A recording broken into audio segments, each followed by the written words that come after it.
Okay, great. So the next topic we are going to cover goes like Web Security 101. And I'm glad to introduce you Carrie Maxwell, a security engineer from Crimson Vista Incorporate. And just a few words about her. Python was her first programming language that she self-taught herself when she was an environment scientist. When she is not at work, she is an MBA student and moonlights as a freelancer, but she has always time for civic hacking. So I'm glad to welcome here Carrie.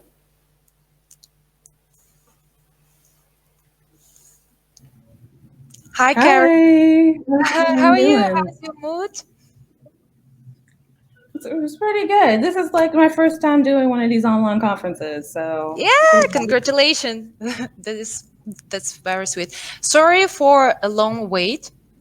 We tried to connect the third link, but anyway, if you're ready and if you're ready to share your screen and presentation, so Okay. go ahead. All right. Yeah. So let me just put this timer on, Mm-hmm. and I'm ready to go.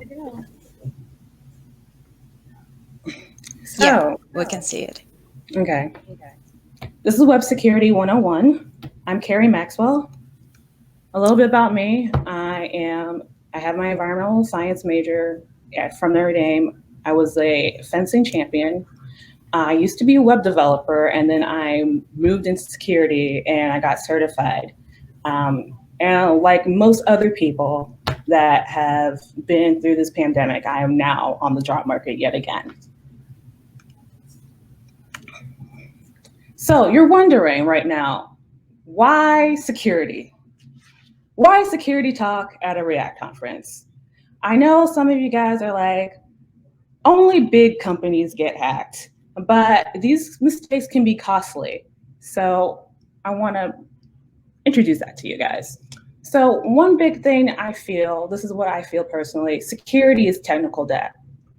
You might not pay for it right now, but you will pay for it later. And that might be something simple as waking up or being missing out on something during a crucial time because you have to fix a problem. So, but there's organizations out there to help us. OWASP is a foundation that is here to improve security of software. They're a nonprofit and they have a lot of guides. One of the guides they have is the top 10 list. So here is the list of top 10.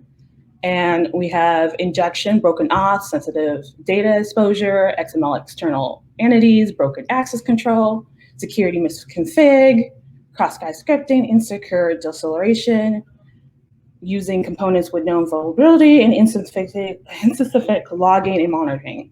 So out of all this, I want to cover 2, 3, 7, and 9, which I feel has purpose for React developers.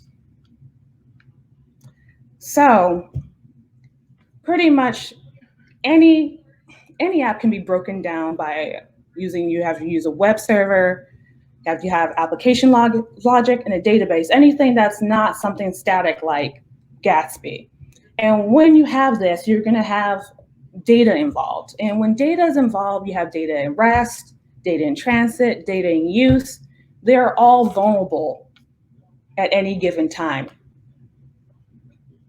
and need to be secure. So, my agenda for today is I want to go through some quick fixes. I want to also delve into passwords and also cover cross-site scripting. So, you might be thinking, if it doesn't work, I don't have security vulnerabilities, but also that means you can't actually pay for things.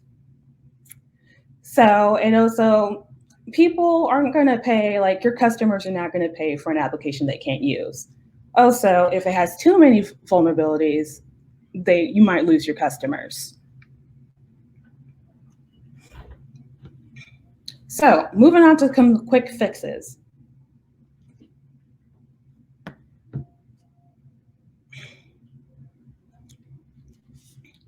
going to start out with components and known vulnerabilities. As React developers, we are beholden to the NPM lifecycle. So one of the questions you might ask yourself, am I vulnerable to using components with known vulnerabilities? Perhaps, but you have to understand NPM has so many dependencies, and it only takes one to cause a problem. In recent NPM history, we had LeftPad, and LeftPad broke the web. It was a secure package, but since it was removed, it caused problems. So, ways that we can stop this from happening, like if they actually are packages that you or libraries you're using, you can always run npm audit in your terminal. You can wait for GitHub to email you, like this is a great new feature they have, and they tell you which repo and everything, or you can get a vulnerability scanner going. And there's so many scanners out there. Some of them are free, some of them are paid, but you can use them to look at your open source packages and find out which ones need to be replaced or discarded. So another thing that could help you out is implementing SSL.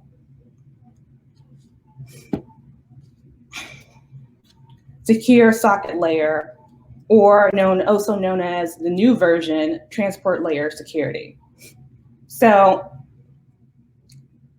any customer you have, let it be an older person or a young kid, can always see the padlock and know that their data is secure. But when you don't have it, that is the one security thing that they can look for and not see and know, hey, I probably don't want to give my money to this. And also some modern browsers actually will tell people and route them away from places that are unsecure and not using HTTPS. So I want to break down into the encryption side and how data is moving. So you have a site. Your site has all this data inside it. First, you encrypt it and then use some type of symmetric algorithm. It can be AS or anything else, but it goes through and it's decrypted, and then you have your site again when you're growing through HTTPS. This is the most simplistic way to say this. It's more complicated than that, and it has another part where the certificate that you have that makes the padlock actually has an authority that says, hey, you guys are legit, you're a legit website, and you are who you say you are, and that goes in between the client and the server and uses asymmetric algorithms, in most cases RSA. And with these two combos, you create a handshake that gives the confidence for your customers. Moving on, sensitive data exposure. So it's just everyone's junior, so you make mistakes. So one thing is we can learn from others' mistakes. And one big mistake is leaving API keys, tokens, or any other secrets exposed. And some people will commit this to GitHub. As this table shows, there are all types of access tokens, API keys, secrets exposed on GitHub. And this is really low-lying fruit for hackers.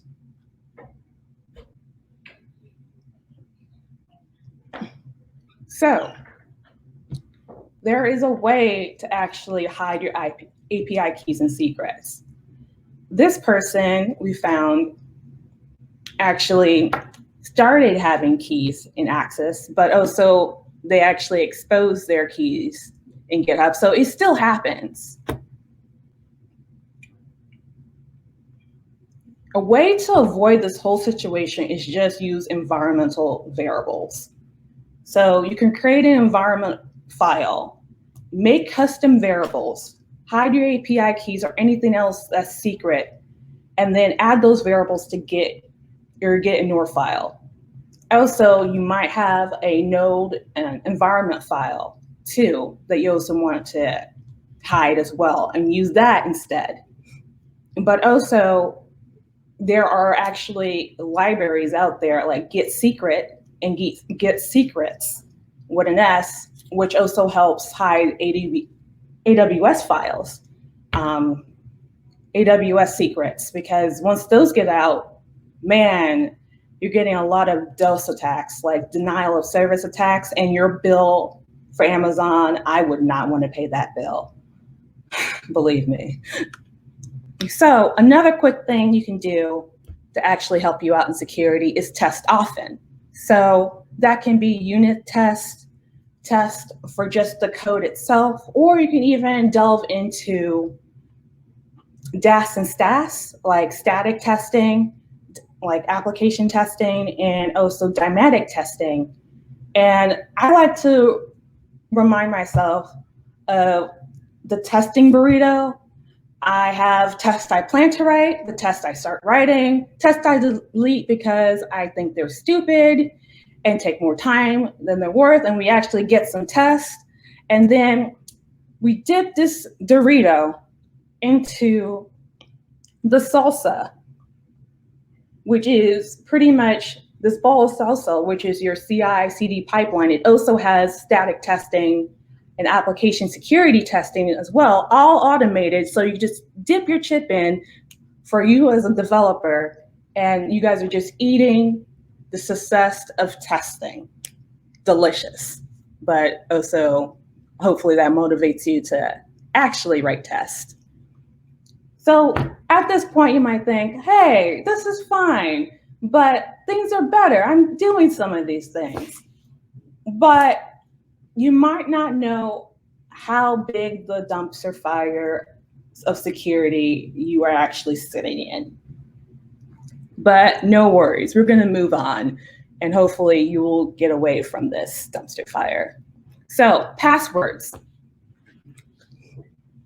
Passwords are a big thing. They're a source, the number one data source, and you see them in form validation. So on this page, I actually have an example that actually broke today. So on Reddit, angry customers shared the email they got from a company that actually exposed their passwords because they had malicious code inserted. And that caused ripple effects that their passwords were compromised, but also their credit cards were compromised. And sometimes some of them even got their PayPal or Apple Pay compromised as well. So some of these folks have actually real implications. Like one person was charged $4,000 before they realized it. And now they have to get new cars and look out for like ID theft and all this stuff. And it's just not worth it for them and for these customers. So they're probably going to leave this company. And breaches have consequences. They can get fined, companies can get fined, customers leave, and it leads sometimes to layoffs. Or the company can just crumble entirely. So a big problem is having passwords saved in plain text. And to avoid that, you should hash your passwords. So instead of them having in plain text or clear text, you change it up and you do a one-way change. Encryption and decryption were two-way changes where you got your data back. However, in hashing, you keep the hash. In this example, I have hi, cool cats and kittens as a possible password. But then it gets transformed by SHA-20 256 and becomes this hash. So if a hacker gets my information and gets my password, they get this piece of code. But that isn't, it's a great first step, but hackers are smart too. Unfortunately, in order to stop that and stop using a hash table, we have to season our hashes with salt. So a salt is like usually a string that you use to add it to add to your password. You can do it before or after. Most people like to use it before, and it just changes the hash so it doesn't line up in a hash table. It stops most password-based attacks, so you're not going to be subject to a dictionary table or a rainbow attack. So it just stops that.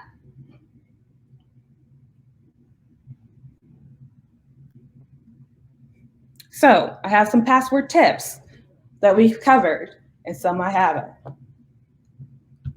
So as I mentioned before, we want to avoid plain text and clear text passwords. We want to use two-factor auth. We want to be careful with error messages when we're actually submitting passwords in to validate them, because hackers can see that and start to guess. Also, we want to season our hashes with salt so they avoid being in like our passwords stop getting implemented in dictionaries, and we don't have hash collisions. We don't match up in a table. We don't use MD5 and SHA-1 anymore because these are unsafe and also very short. When you're using an algorithm to hash, you want to use something that's long. So that takes time. I know that goes against software. You want everything fast, but the longer it is, it's going to be harder for them to break it. That's why you use long passwords, and also use a CAPTCHA. And usually hashing is best used on the server side of things, because if it's on the browser, they can easily go to developer tools and somehow finesse and get the hash or just the password itself, depending if you didn't hash your password. So I want to move on to cross-site scripting. It is a big deal for React. There was actually a CVE release for it. So it's a problem React has. Usually when we use React, we are rendering a lot of data with render. However, when we're doing this, React is set up to be safe for us, but there's ways that we get away from the safeness of React and shoot ourselves in the foot. So I just want to explain what a cross-site scripting attack looks like. So you have an attacker. They send some script linked to the victim, like an email scam. They click on it thinking that it's your website and, oh, I'm so excited that I'm going to spend money on your website. But it loads the legitimate site, but also has the malicious script similar to that incident I mentioned in passwords. The malicious script sends the victim's private data, which would be password, money, any monetary things like credit card, PayPal. Depending on the type of form you're using, that can also include like their social security number, where they live, just things that would upend their life. So it is in our best interest to have happy customers and avoid this. So in this example, we have an example using React. So our user input is defined in a div, and we allow any type of user input. So any type of string. We're not validating, we're not sanitizing anything. So because of this, you can get anything. Like in this example, I have hi, image search, error alert 1. Or error alert 0. So you can get 0. Like if you run this, you'll get 0. That might not be any concern to us right now, but if this person had malicious intentions, like in this case, we have user input, but hi React, and you decide, yes, it's going to escape. In the previous example, React would escape the image because we didn't use dangerously set inner HTML. But in this second case, we don't have any escaping happen. So you have, hey, hi React, and that would be a successful point of user input. But if we have hacker input turns into user input, I'm the bad guy, duh. Image search error 0 alert. This will actually come out to 0. In the previous example, it will not because React escapes in a way of sanitization of our data for our inputs. But because we use dangerously set inner HTML, we're avoiding all the benefits that React has for us. So we have to go out of our way now to prevent this from happening. And there is a JavaScript library out there. It's called DOM Purify. And this is how you can implement it. So you can use dangerously set inner HTML. I wouldn't advise it. Don't use it unless you have to. But with DOM Purify, it takes that input and gets rid of that bad guy with their alert that's going to be all bad news, and possibly, in another case, a malicious payload that could steal your customer's data.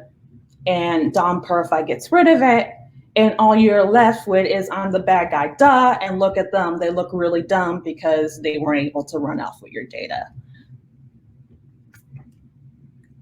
So, some key takeaways. React naturally escapes with JSX.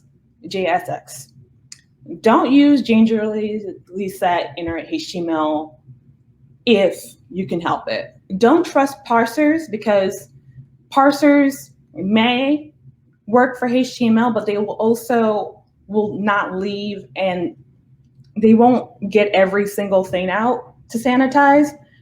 DOM Purify is a better and a more standard way to sanitize your inputs.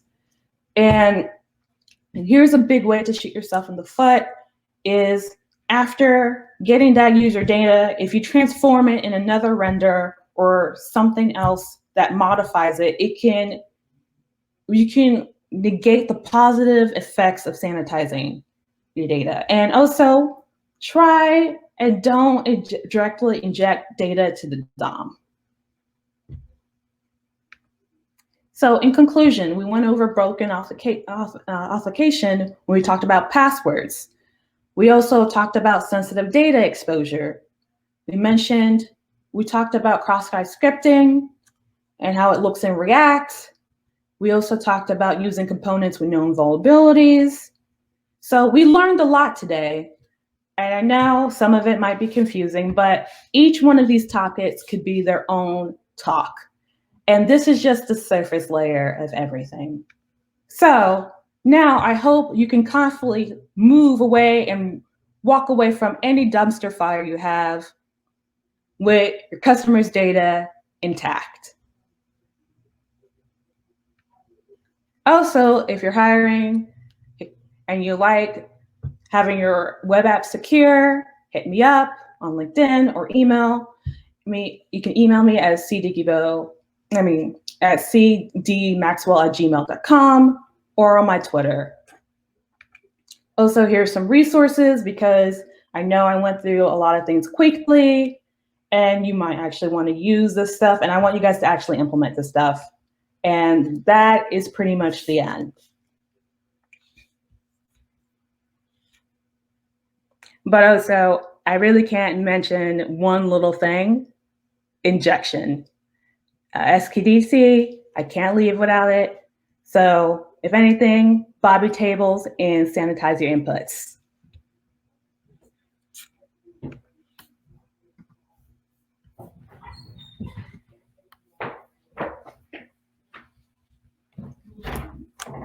Okay. I'm like, I can't hear you right now. I can't hear you, Anna.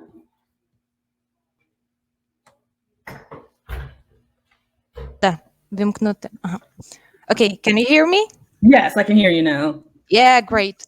And Carrie, I've noticed how much of efforts and work you put on your presentation, and those ma'am, they were great. So thank you very much for presentation. And if this was your first speech, then I just can imagine what is going to be your next. So please, thank you, and see you later on Q&A section. Okay. Session. Okay, bye. Bye.